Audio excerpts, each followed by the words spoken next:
10/7/2024 રોજ Alice bridge police સ્ટેશનમાં એક ગુનો નોંધાવેલો છે. વિસ્તારમાં આર કાંતિલાલ પેઢી આંગડિયાના બે કર્મચારી જમાલપુર શાક માર્કેટમાંથી એમના દૈનિક ક્રમ પ્રમાણે રૂપિયાનું કલેક્શન કરી અને પોતાની ઓફિસ પર જ જઈ રહ્યા હતા રિક્ષામાં. એ વખતે કલગી 4 રસ્તાથી લો ગાર્ડનની વચ્ચે એક કાળા કલરના એક્ટિવ પર આવેલા બે વ્યક્તિઓએ રિક્ષા પાસે જઈ એ લોકોના ઉપર મરચાની ભૂકી નાખી અને એમની પાસે રહેલો પૈસાનો થેલો જૂટવવાની કોશિશ કરેલી. આ બંને કર્મચારી દ્વારા થેલો ન ખેંચી જવા દેવા માટે ખાસી બધી ઝપાઝપી થયેલી. એ દરમિયાન આ બંને વ્યક્તિ પૈકીના એક વ્યક્તિ એની પાસેની રહેલા હથિયારથી ફાયર કરેલું અને ફાયરમાં ઈજા થયેલી અને એ હથિયારથી જ એણે માથાના ભાગે પણ ઈજા કરેલી. આ સંબંધે ગુનો નોંધાતા ક્રાઇમ બ્રાન્ચની અલગ અલગ ટીમો કામે લાગેલી. સૌપ્રથમ જે આ એક્ટિવા આઈડેન્ટિફાઈ થયું ને એક્ટિવાનો જે નંબર અત્યારે જે છે ઉપલબ્ધ, એ નંબર શરૂઆતથી જ નકલી હોવાનો જણાવેલો. એ 4 વ્હીલર એક્સેન્ટ કારનો નંબર છે. આ લોકોએ આ જે એક્ટિવા જે છે એ આ લૂંટના બનાવના અગાઉના 1.5 મહિના પહેલા જમાલપુર આપણે નદી કિનારે જે ગુર્જરી ભરાય છે ત્યાંથી સફેદ કલરનું એક્ટિવા ચોરી કરેલું હતું. આ સફેદ કલરના એક્ટિવાને એ લોકોએ સ્પ્રેથી આખો કલર એનો બદલી અને બ્લેક કરી નાખ્યો હતો. ટેકનિકલ ઇન્ટેલિજન્સ, સીસીટીવી અને હ્યુમન રિસોર્સ આધારે આ બંને આરોપીઓને દાણી લીમડા ખાતેથી પકડી લેવામાં આવેલા છે. આ બંને આરોપી પૈકી એકનું નામ છે Jafar Iqbal Niyaz Ahmed Rangrez, Shahalam society, barrel market, Dani Limda, Ahmedabad. અને બીજો જે છે એ મોહમ્મદ જાવેદ ઉર્ફે જબ્બો મોહમ્મદ હનીફ રંગરેજ, બંનેની ઉંમર 38 વર્ષ છે.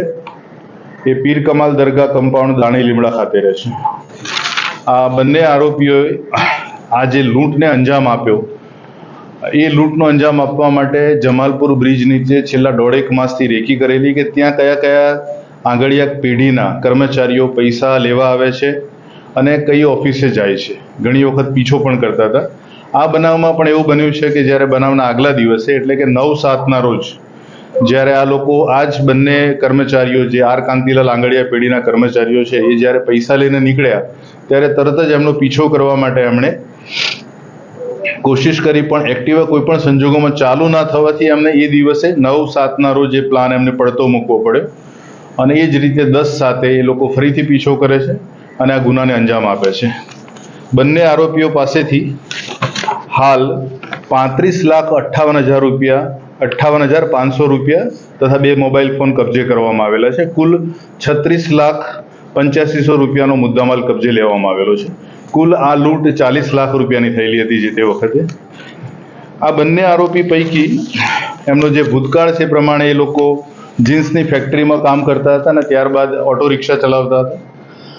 એ પૈકી જે આરોપી જે છે એની વધુ પૂછપરછ દરમિયાન મોહમ્મદ જાવેદ જે છે જબ્બો, એણે